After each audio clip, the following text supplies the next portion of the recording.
10.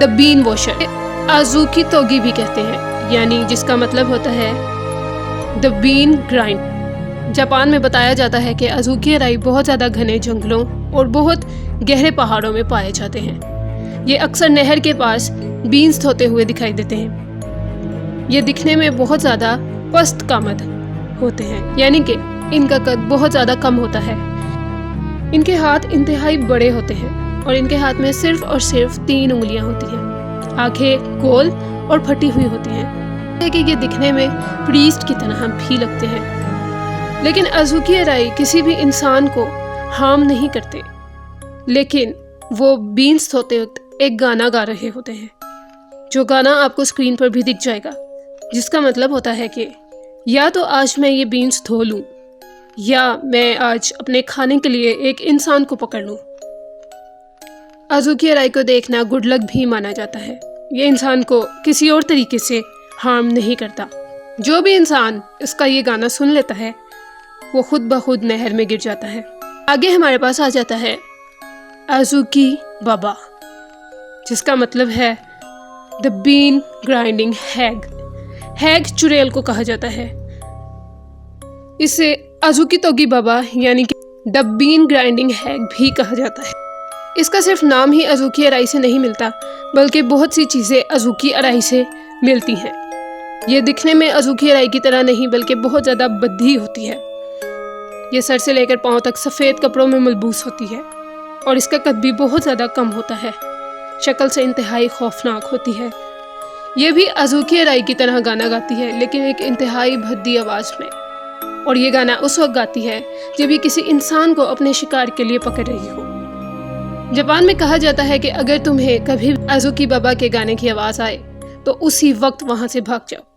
اگر تم فوراً وہاں سے نہ بھاگے تو کبھی بھی بھاگنے کے قابل نہیں بچو گے۔ آزوکی بابا کی ایک خاصیت ہے جو اس کے لیے بہت زیادہ فائدہ مند ہو سکتی ہے، لیکن ہمارے لیے بالکل نہیں، کیونکہ وہ آزوکی ارائی کی شکل اختیار کر لیتی ہے۔ کیونکہ آزوکی ارائی کسی بھی انسان کو نقصان نہیں پہنچاتا، وہ آزوکی ارائی کی شکل دھار لیتی ہے تاکہ کوئی انسان اس سے ڈرے نہیں اور وہ اس انسان کا شکار آسانی سے کر سکے۔ یہ صرف اور صرف ٹوائلائٹس پر دکھائی دیتی ہے۔ ٹوائلائٹس اس وقت کو کہتے ہیں جو وقت دن اور رات کے درمیان کا وقت ہوتا ہے، یعنی کہ سورج غروب ہونے کا وقت یا سورج طلوع ہونے کا وقت، اور انہیں بہت زیادہ بارش کی راتوں میں بھی دیکھا جاتا ہے۔ کہا جاتا ہے کہ یہ جاپان کے شمالی جنگلوں میں پائی جاتی ہیں، اور جاپان میں یہ بھی کہا جاتا ہے کہ یہ بچوں کی کہانیوں میں موجود صرف اور صرف ایک ایسی کردار ہے جو بچوں کو برے کام کرنے سے روکنے کے لیے بنائی گئی تھی۔ اگلی کہانی کی طرف بڑھنے سے پہلے اگر آپ اس ویڈیو کو انجوائے کر رہے ہیں تو اس ویڈیو کو لائک کر لیں اور چینل کو سبسکرائب کر لیں تاکہ آپ اس چینل پر اس طرح کی اور مزید ہارر سٹوریز سن سکیں۔ چلتے ہیں اپنی اگلی کہانی اور ایک خوفناک مخلوق کی طرف، جس کا نام ہے روکو روکو بی، جس کا مطلب ہوتا ہے پلے نیک، جسے آپ آسان الفاظ میں لمبی گردن والی بھی کہہ سکتے ہیں۔ دکھنے میں یہ ایک عام عورت کی طرح ہوتی ہیں، لیکن رات کے وقت یہ ایک یوکائی یعنی کہ ایک مونسٹر میں تبدیل ہو جاتی ہیں۔ یوکائی میں تبدیل ہونے کے بعد ان کی گردن بہت زیادہ لمبی ہو جاتی ہے اور اس کا سر جتنا دور جانا چاہے جسم سے جا سکتا ہے، یعنی کہ ایک عورت اگر رات کے وقت سو رہی ہے، اس کا سر اس کے گھر سے باہر فلوٹ کر رہا ہے، وہ سر ہوا میں تیرتا ہوا لوگوں کے گھروں کے اندر جا کر ان کے دیوں کا تیل پی لیتا ہے، راستے میں سے چھوٹے جانوروں کو بھی کھاتا ہے اور رات کے وقت دیر آنے جانے والے لوگوں کو ڈرایا کرتا ہے۔ روکو بی کیا ہے اور یہ کیسے وجود میں آئی؟ جاپانیز کلچر سے ایک واقعہ ملتا ہے جس میں پتہ چلتا ہے کہ روکو روکو بی بہت پرانا ایک یوکائی ہے۔ ایک دفعہ کا ذکر ہے، ایک آدمی جس کے گھر بہت ساری ملازمہ کام کیا کرتی تھی، وہ مالک مکان تھا۔ وہ ایک بات سے بہت زیادہ پریشان تھا کہ اس کے دیے کا تیل دن بہ دن کم سے کم ہوتا جا رہا تھا۔ وہ اس بات پر بہت زیادہ پریشان تھا کہ تیل آخرکار جا کہاں رہا ہے۔ اسے روکو روکو بی کے بارے میں پتہ تھا۔ اسے شک ہوا کہ ہو سکتا ہے اس کی ملازموں میں سے کوئی ایک روکو روکو بی ہو جو رات کے وقت اس کے دیے کا تیل چاٹ جاتی ہو۔ لہٰذا اس نے رات کو اپنی ملازموں کے کمرے کے اندر جا کر جھانکا تو جو منظر اس نے دیکھا اسے یقین آ گیا کہ روکو روکو بی سچ میں ایگزسٹ کرتی ہے۔ اس نے دیکھا کہ اس کی ایک ملازمہ کی گردن انتہائی لمبی ہو کر اس کا سر ہوا میں تیر رہا ہے۔ وہ سمجھ گیا کہ اس کی وہ ملازمہ روکو روکو بی تھی۔ جیسے ہی صبح ہوئی اس نے اس لڑکی کو کام سے نکال دیا۔ وہ لڑکی جہاں پر بھی کام کرنے کے لیے جایا کرتی تھی اسے کام سے نکال دیتے تھے۔ وہ بہت زیادہ پریشان تھی کہ اسے کہیں پر بھی کام کیوں نہیں مل رہا، لیکن وہ نہیں جانتی تھی کہ وہ ایک یوکائی ہے، کیونکہ جس وقت وہ یوکائی بن جاتی تھی اس وقت وہ خود سوئی ہوتی تھی اور وہ خوفناک منظر صرف لوگ ہی دیکھتے تھے۔ روکو روکو بی کے بعد آ جاتی ہے نوکیکو بی۔ یہ بھی روکو روکو بی کی ایک قسم ہی ہے، لیکن اس میں اور روکو روکو بی میں ایک بہت بڑا فرق ہے، اور وہ فرق یہ ہے کہ روکو روکو بی کی گردن انتہائی لمبی ہو جاتی تھی، نوکیکو بی کی گردن لمبی نہیں ہوتی، لیکن اس کا سر ہوا میں تیرتا ہے، یعنی کہ اس کی گردن اس کے جسم کے ساتھ ہی رہتی ہے اور اس کا سر ہوا میں تیرتا ہے۔ اس کا وجود ایک کمرے کے اندر پڑا ہوتا ہے اور اس کا سر باہر ہوا میں تیر رہا ہوتا ہے۔ نوکیکو بھی کسی بھی دیے یا لیمپ کا تیل نہیں چاٹتی، بلکہ وہ انسانوں پر حملہ کرتی ہے اور ان کا خون پیتی ہے۔ یعنی کہ تم رات کے وقت کہیں جا رہے ہو اور تمہیں راستے میں ایک اڑتا ہوا سر دکھے جو کہ خون پینا چاہتا ہے، ایسے کریچر کو نوکیکو بھی کہتے ہیں۔